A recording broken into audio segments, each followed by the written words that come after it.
Eh bien, salut à tous l'Empire, on se retrouve enfin pour une nouvelle vidéo sur le combat historique qui aura lieu ce samedi 4 mars au T-Mobile Arena de Las Vegas entre notre français Cyril Gane et entre le GOAT de la discipline John Jones. La main card est tout simplement incroyable, mais on va surtout se concentrer sur ce main event d'une importance capitale.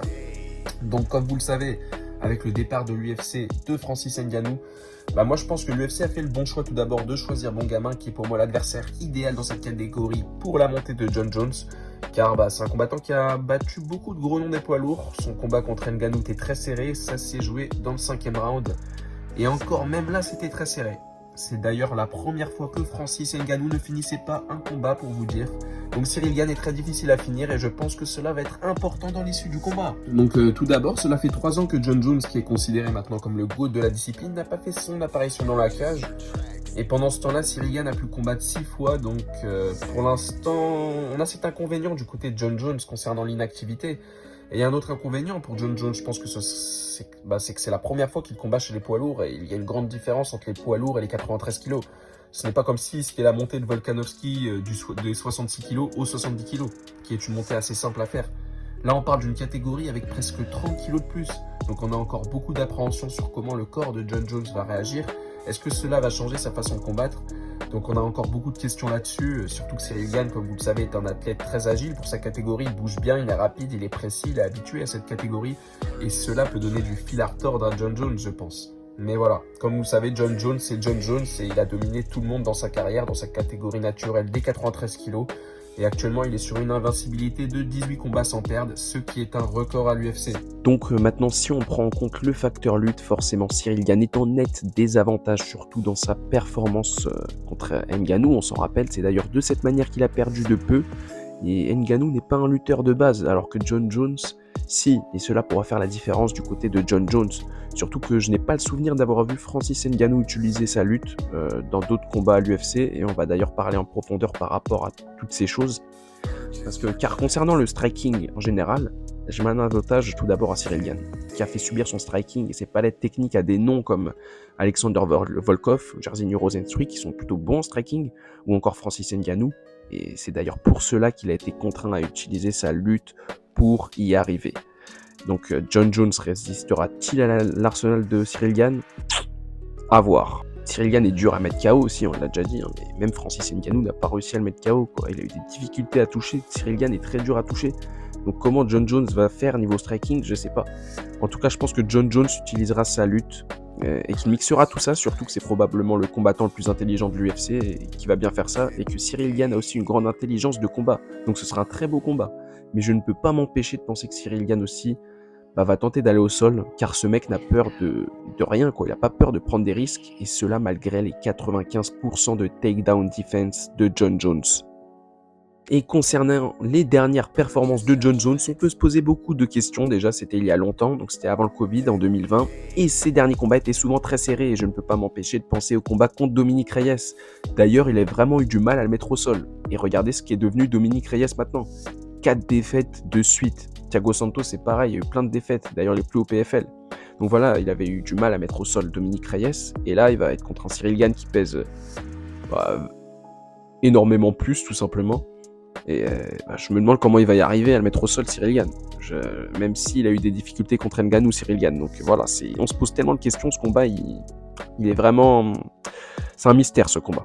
En tout cas, ce sera un combat historique pour la ceinture vacante et incontestée des poids lourds, et j'ai hâte, on le sait tous, ce sera une grosse guerre, et Cyril Gane l'a annoncé, il part pour faire la guerre. Donc le monde va trembler à Vegas ce 4 mars, et j'arrive pas à croire qu'on y est déjà.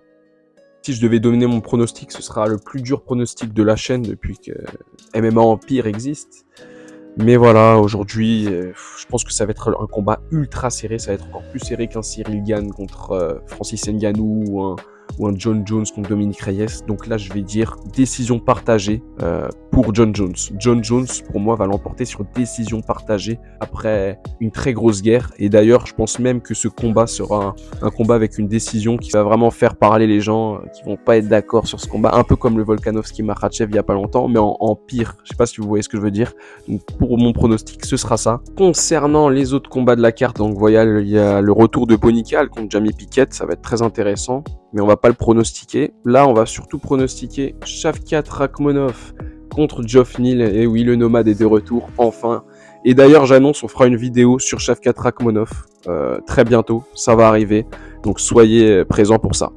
Donc pour le combat entre Shavkat Rakhmonov et Geoff Neal, je vois Shavkat Rakhmonov l'emporter sur TKO au 3e round. Concernant Gamrot contre Jalin Turner, je vois Gamrot l'emporter sur décision unanime.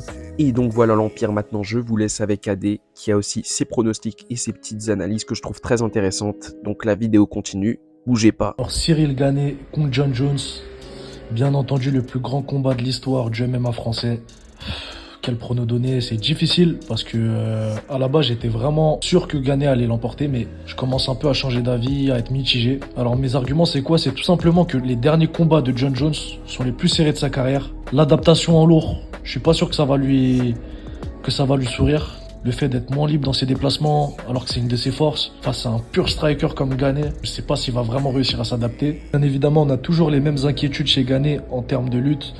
On sait que John Jones prépare énormément ça, il en parle beaucoup.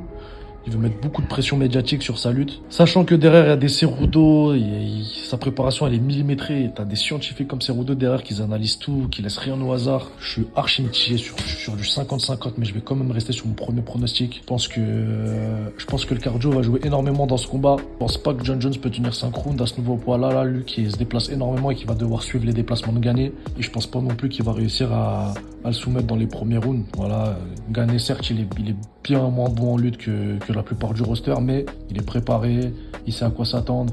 Je pense qu'il peut tenir les 2-3 premiers rounds et piquer en striking, gagner des points tranquillement, se déplacer comme il sait si bien le faire. Je vais immédiatement pronostiquer Shavkat Rakhmonov par finition. Je vois bien une soumission sur Geoff Neal au 2e round ou au premier.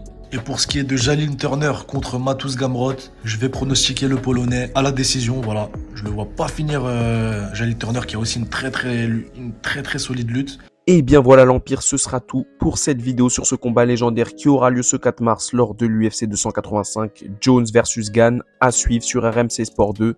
N'hésitez pas à liker la vidéo si vous avez kiffé, donnez-nous aussi votre avis sur le combat bien sûr dans le respect, n'hésitez pas aussi à nous follow et à activer la cloche pour ne rater aucune de nos prochaines vidéos.